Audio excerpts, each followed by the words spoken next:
नहीं होने दिया। इसी का परिणाम था जब पूरे बंगाल को भारत से अलग करने की साजिश हो रही थी, तब अलग पश्चिम बंगाल बनाकर उन मंसूबों को कामयाब नहीं होने दिया गया। हजारों वर्ष पुरानी सभ्यता और संस्कृति, यहां की मूल आस्था और परंपरा तब अनेक संघर्षों के बाद बच गए थे। और आज भी वो मूल्य, इस धरती के संस्कार आज पश्चिम बंगाल के रूप में न केवल सुरक्षित है बल्कि जीवंत भी है।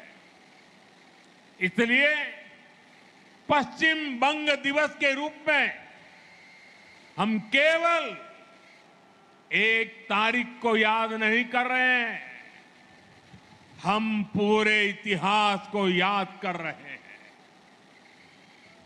हम हजारों साल पुरानी बंगाल की विरासत को नमन कर रहे हैं।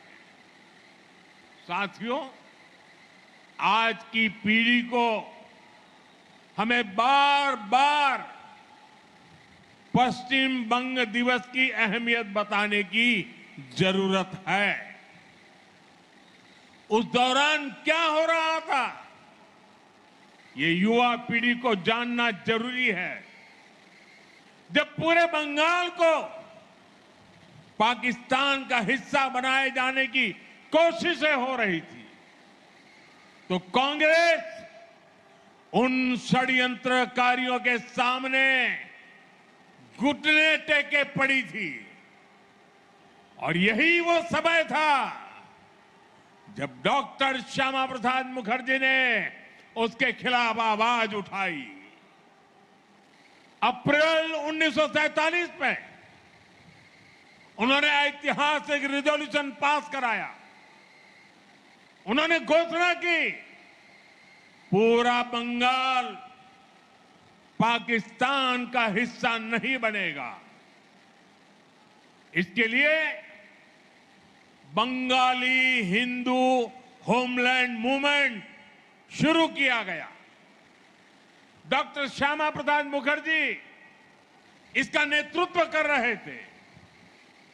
प्रसिद्ध वैज्ञानिक मेघनाथ साहा, इतिहासकार आरसी माजुमदार, इतिहासकार जदुनाथ सरकार, सुनीति कुमार चट्टोपाध्याय, बंगाल के ऐसे कितने प्रबुद्ध और प्रसिद्ध लोग इस मूवमेंट का हिस्सा बने। जीडी बिरला जैसे उद्यमियों ने इसे आगे बढ़ाया। मतवा लीडर पीआर ठाकुर ने आगे आकर इस मूवमेंट को समर्थन दिया। अखबारों में लेख लिखे गए, किस्से कहानियां लिखी गई। वंदे मातरम की भावना को एक बार फिर स्फुरित किया गया। बंगाल की जिस आवाज को मजहबी एजेंडों से दबाया जा रहा था, इस जन आंदोलन से वो स्वर फिर से मुखर हो उठे। इसी का नतीजा था भारत विरोधी लोगों को ये पता चल गया, पूरे बंगाल को भारत से तोड़ना नामुमकिन होगा।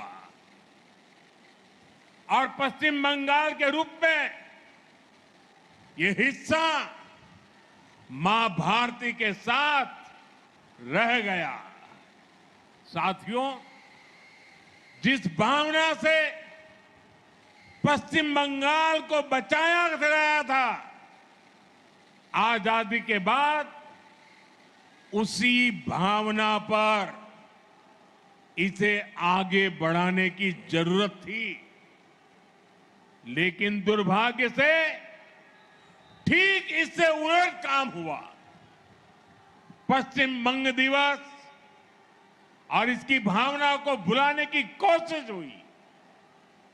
सियासी एजेंडों के कारण इतिहास का व्हाइट वॉश किया गया। भाइयों बहनों, विभाजन के समय जो कांग्रेस बंगाल को लावारिस छोड़ना चाहती थी, विभाजन के बाद उसने बचे हुए पश्चिम बंगाल में भी तुष्टीकरण के खेल खेलने शुरू कर दिए। पश्चिम बंगाल के इस इतिहास को दबाया गया।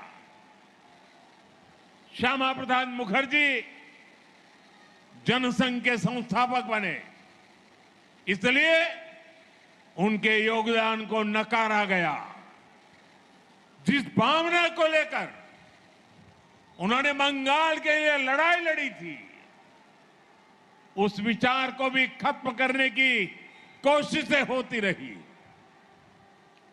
गुरुदेव रविंद्रनाथ ठाकुर, बंकिम चंद्र चट्टोपाध्याय, स्वामी विवेकानंद, नेताजी सुभाष चंद्र बोस और ईश्वर चंद्र विद्यासागर जैसे जिस धरती का ऐसी महान संतानों से नाता रहा हो, उस पर विदेशी विचारधारा थोपी गई।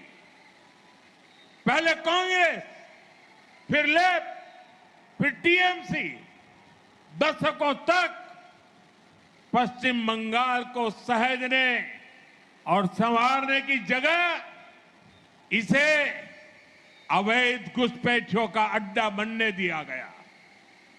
जो बंगाल भारत के विकास का नेतृत्व कर सकता था, वो आगे बढ़ने की जगह पिछड़ता चला गया। साथियों, आज पश्चिम बंग दिवस पर हमारा कर्तव्य है, हम संकल्प लें, अब इतिहास की वो गलतियां दोहराई नहीं जाएगी। अब पश्चिम बंग दिवस से प्रेरणा लेकर नया इतिहास रचा जाएगा। साथियों, दशकों के कुशासन ने पश्चिम बंगाल को मीलों पीछे पहुंचा दिया है। आप सबने देखा है, पुरानी सरकारों के समय में कैसे हालात हो गए थे। यहां से बड़े उद्योगों का पलायन हुआ, छोटे उद्योग धंधे ठप पड़ते चले गए, युवाओं का रोजगार छीनता गया, संसाधनों पर घुसपैठियों का कब्जा होता चला गया। जो पश्चिम बंगाल कभी अवसरों की भूमि होती थी, वो पलायन का केंद्र बनती चली गई। इसी माहौल में आपने एक संकल्प लिया, टीएमसी सरकार को पलटने का, उसे हटाने का। आपने बीजेपी को आशीर्वाद दिया, रिकॉर्ड सीटों के साथ हमें विजयी बनाया, और आज पूरा देश देख रहा है कैसे तुरंत ही इसका नतीजा भी बंगाल को मिलने लगा है। जिन अधिकार से आपको बरसों तक दूर रखा गया, आज वो हक आपके द्वार तक पहुंच रहा है। मैंने चुनाव के समय आपको आयुष्मान भारत योजना की गारंटी दी थी।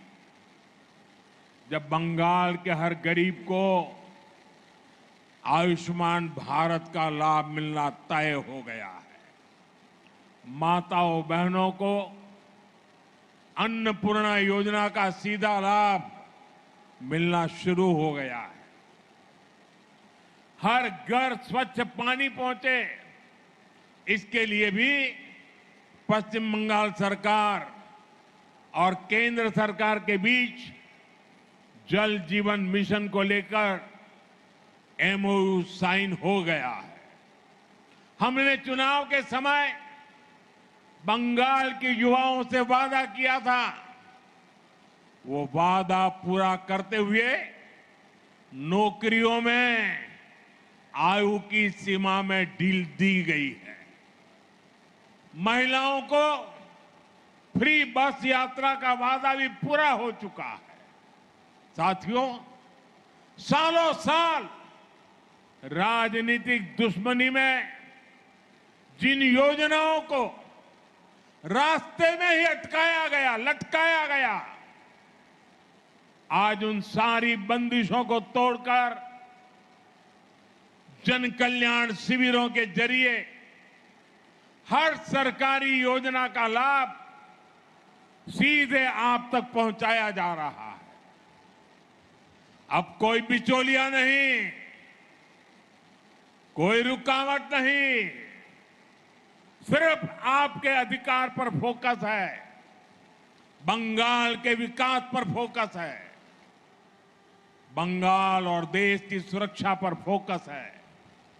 आपने देखा होगा, सीमा पर फेंसिंग के लिए पिछली सरकारों ने जमीन ट्रांसफर का जो काम दशकों से रोक रखा था, नई सरकार बनते ही वो काम भी पूरा करने का काम शुरू हुआ है। भाइयों बहनों, मुझे खुशी है कि पश्चिम बंगाल में औद्योगिक प्रगति की नींव फिर से बननी शुरू हो गई है। इस नींव के दो अभिन्न अंग